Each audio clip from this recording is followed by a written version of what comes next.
How y'all doing? I'm the Watchman, and this is part 7. I had to go ahead and record it. No need to waste time or wait. Let's get right back into it. As we left off in part 6. If you haven't watched part 6 and you're just getting to this one, I stress, go to part 6 and watch that one first. But anyway, as I left off at the end of 6, if y'all notice in Genesis chapter 7, verse 16, at the end of the verse it says, and the Lord shut him in.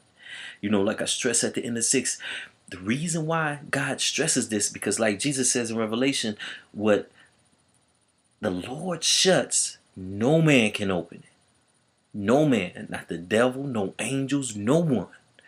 And the door of this ark was shut. And knowing these animals were in the ark for 7 days, like we saw in verse 10, until the flood came. Now why? It seems like just some irrelevant point, or just what was God really proving by putting this in here? Beloved, this was probation closing. You know, like I said in the last one, it wasn't the rain that killed the people. It was when that door was shut. They just didn't know it. And this is what's sobering to you and I. This is what I have on my mind every day. Is that any day my name could come up before judgment and probation could close for me. So many people always focus on the second coming of Christ, the second coming of Christ. Beloved, you could die tonight, and that's probation closing for you. It ain't no getting right tomorrow. It ain't no, like I said before, I'll start doing all these things for the Lord. I'll start helping people, serving people. I'll start telling people about Jesus. I'll start doing God's works. Because, beloved, like I said, a girl at my job asked me one time, she said, Josh, I really want to make it to heaven. How would I get there? And I said, the trick is, to make it to heaven is to help others get there. And she said, but I'm not ready yet. I'm not ready myself. How can I help others get there and I'm not ready myself? I said, oh, beloved, the thing is, the more you help others, you're really helping yourself. The more you help others, the more you help yourself. And that's the whole trick. Back to probation closing. Why is this so important? Why is this the whole key of the Noah story? Jesus said, as it was in the days of Noah, so shall it be today. Well, ask me. Because like I say, the truth loves investigation. Ask me, Josh, where in the Bible does it talk about probation closing? Great question. I brought this up in part 5, and I'm going to skim through it real quick before I get to where Jesus talked about probation closing in the last days. Let's look over this with this. Go to Leviticus. Go to Leviticus. Leviticus 29. And it's talking about the Day of Atonement. And this is where the high priest takes all the sins of the sanctuary and he goes before the Father. He goes before God. And he takes them into the most holy place and takes all before God. Now, while the priest is in there, the whole congregation is supposed to be searching their hearts and souls. Why? For any flaws and faults and sins in their character that they haven't repented of. They're supposed to be searching their souls for any sins that they haven't been repented of. Why? Because they're being judged. They're being judged. Leviticus 16:29 says, and this shall be a statute forever until you, that in the 7th month on the 10th day of the month, ye shall afflict your souls. That afflict right here means to search with a critical eye. You shall afflict your souls and do no work at all, whether it be one of your own country or a stranger that sojourneth among you. For on that day shall the priest make an atonement for you to cleanse you, that ye may be clean from all your sins before the Lord. It shall be a Sabbath rest unto you, and you shall afflict your souls. But I like the way Leviticus 23 goes into a little more detail. Go over. All right, Leviticus 23. Now let's read verse 26. It says, and the Lord spake unto Moses, saying, also on the 10th day of the 7th month, there shall be a day of atonement. It shall be a holy convocation unto you, and ye shall afflict your souls and offer an offering made by fire unto the Lord. And ye shall do no work in that same day, for it is a day of atonement, to make an atonement for you before the Lord your God. For whatso, now this is the part, y'all. For whatsoever soul it be that shall not be afflicted in that same day, he shall be cut off from among the people. And whatsoever soul it be that doeth any work in that same day, the same soul will I destroy from among his people. Now this is the a type of probation closing.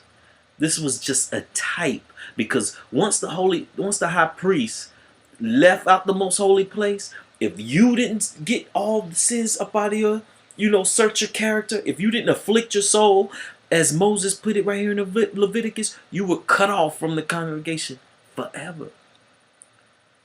Go to Revelation. Let's look how Jesus talks about when probation closes. Now remember, and this is critical, beloved. This is why the devil has so many distractions. All movies aren't bad. All music isn't bad. All art isn't bad. But if they become a distraction, good things can become a distraction. What did Jesus say in Luke? I believe it's Luke 17. Don't quote me on that. Where he says, and they were eating and drinking, marrying and giving in marriage. Beloved, those things aren't bad. Now, when he says drinking, he means alcoholic and non-firmament, meaning that they were just basically partying, having festivals, social gatherings. It just necessarily didn't mean they were all alcoholics. It was just like even social gatherings. Everybody just wanted to have a good time, basically. And all these things wasn't bad. Would you marry? Is getting married bad? No, but if it's the only place where your mind is at, if we are in judgment, and judgment starts with the church, then it goes to the congregation. Then, the world, not the congregation, because the congregation is a church. It starts with the congregation, the church, then it goes out to the world.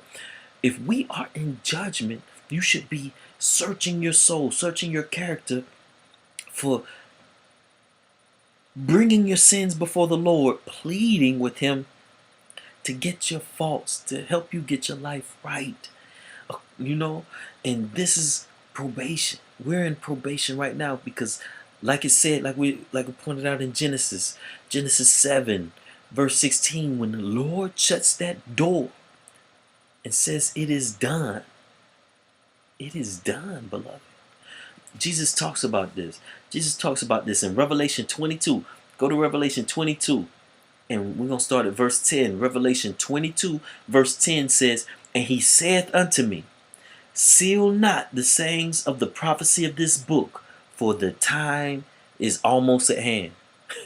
I threw the almost in there on purpose. Let me see. For the time is soon at hand. Now, it says, for the time is at hand. For the time is at hand. Verse 11. He that is unjust, let him be unjust still. And he which is filthy, let him be filthy still.